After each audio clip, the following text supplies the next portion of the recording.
Rapaz, brincadeira de criança, como é bom, como é bom. 3-0 do Barcelona para cima, do Chelsea para cima do Barcelona, 6 gols marcados, 3 validados, 2 foram invalidados por impedimento, um por um toque na mão do Fofana, fora o baile, bicho, assim. É claro que teve uma expulsão muito central, muito nevrálgica para como o jogo foi resolvido, mas antes mesmo do cartão vermelho para o Ronald Araújo, o Chelsea já estava bastante melhor do que o Barcelona na partida. O Barça começa bem, perde um gol que não dá para você perder. Ferran Torres, eu já te vi fazer isso no Manchester City, e ele fez isso hoje no começo da partida, uma partida muito ruim do Ferran Torres, não é só por esse lance, mas muito por conta desse lance também. E daí em diante o Chelsea foi tomando as rédeas da partida e depois do cartão vermelho foi realmente um vareio, era só saber qual seria o número final do jogo, assim.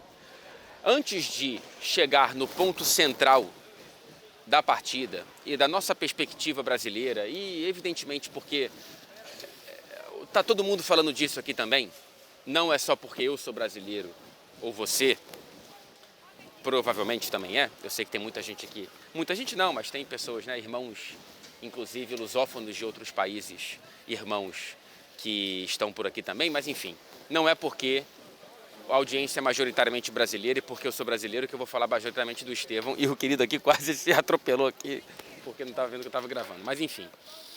Antes de falar do Estevão, é importante dizer que foi um soco na mesa que o Chelsea dá na Liga dos Campeões, para o futebol europeu, em algum grau também para o futebol inglês, ainda que nessa semana possa ter um soco ainda maior, caso consiga, aqui nesse estádio, um grande resultado e uma grande atuação contra o líder, a Arsenal, contra Chelsea no domingo por aqui, então isso aí vai ser o main event, né, desse domingo na Premier League.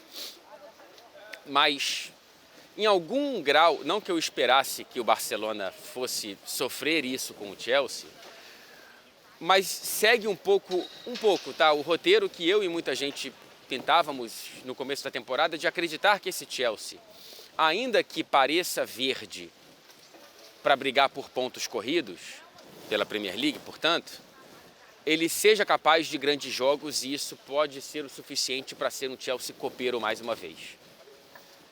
Pode ser um Chelsea copeiro mais uma vez, inclusive na Liga dos Campeões. Ainda está muito distante, ainda tem muita água para passar debaixo dessa ponte, a gente ainda está na primeira fase, mas é uma vitória muito grande, cara.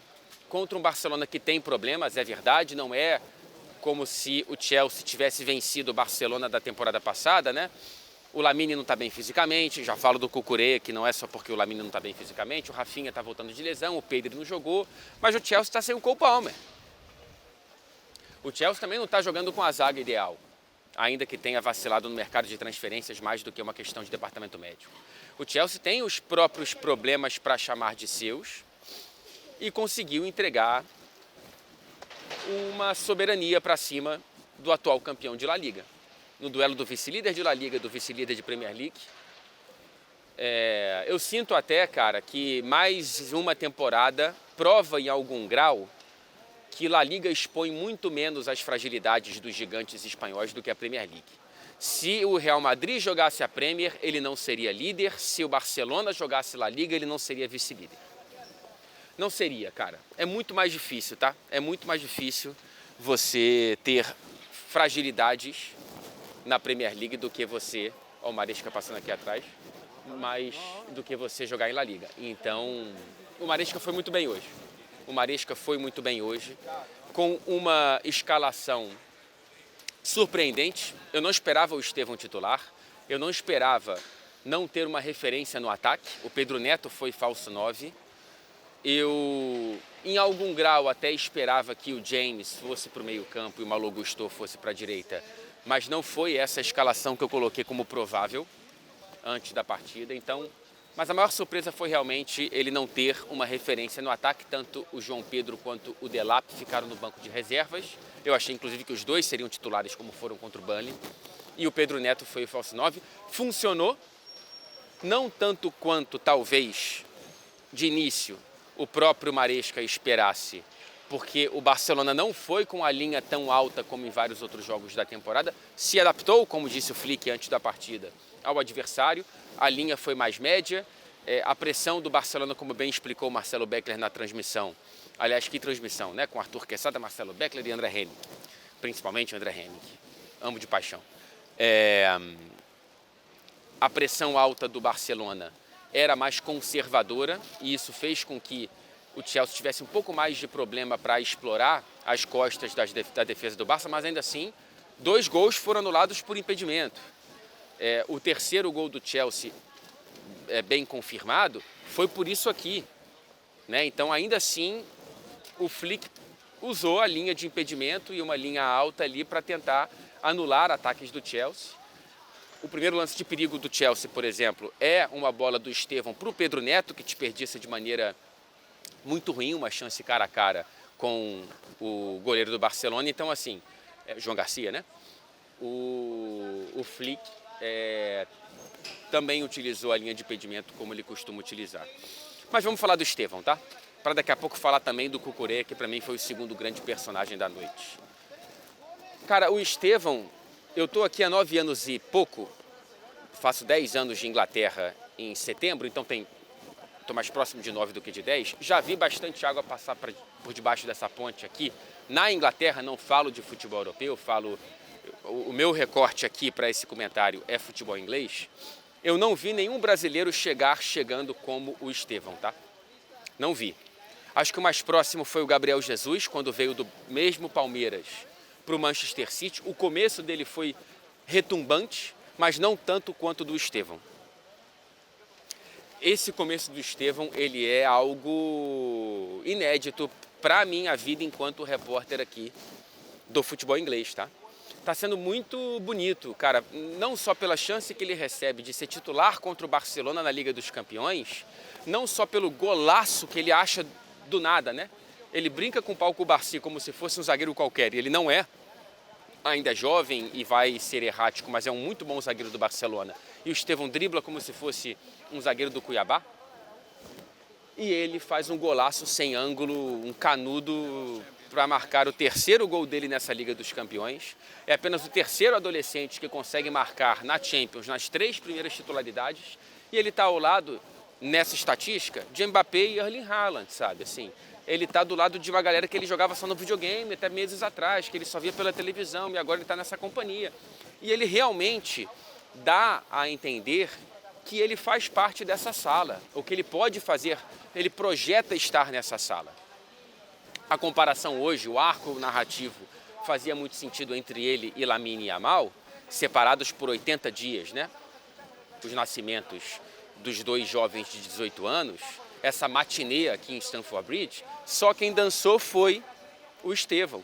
O Lamine não está bem fisicamente, mas o Estevão, ele chama para si e justifica porque houve esse arco narrativo, ainda que forçado, porque é claro que o estágio de carreira do Lamine Yamal é mais avançado do que o do Estevão, até porque é um jogador europeu criado no Barcelona e que não teve que atravessar o Atlântico para finalmente receber chances na grande vitrine do futebol mundial. Talvez se fosse o Estevão no lugar do Lamine, poderia haver uma equidade maior aí de comparação, ou se ele tivesse sido revelado pelo Chelsea, vai. Mas como ele é revelado pelo Palmeiras e o grande, né, o centro de gravidade do futebol mundial não está no Brasil em termos de clubes, ele tem que passar por estágios até chegar aqui, ele acabou de chegar.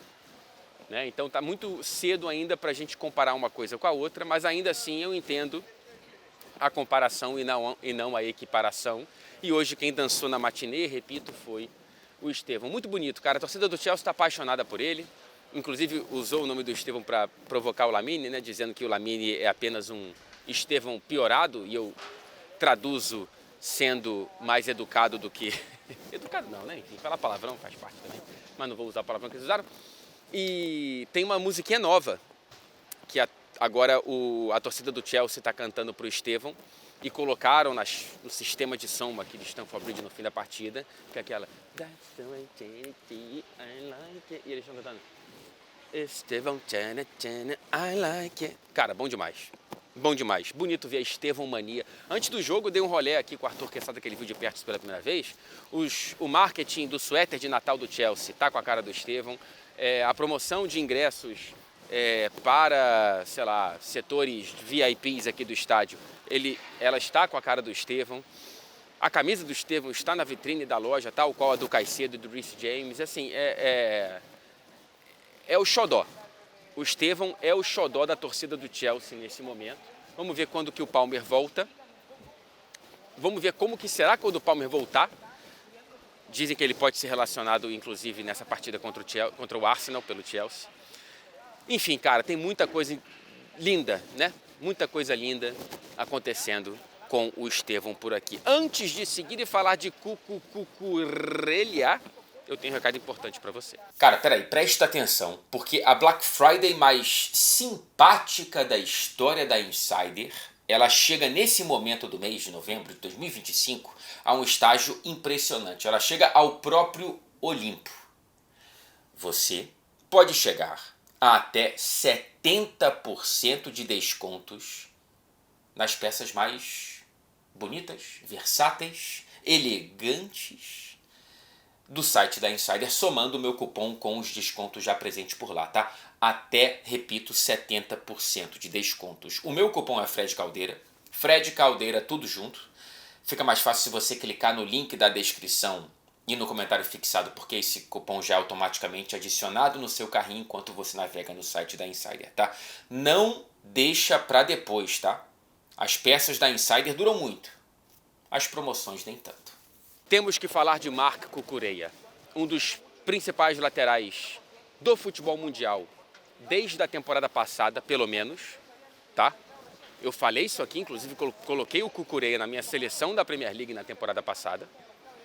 E essa temporada ele segue voando baixo, né? Ele com a bola no pé é um todo campista e hoje sem a bola ele jantou o Lamine Yamal com arroz e farofa ou com paella, vai.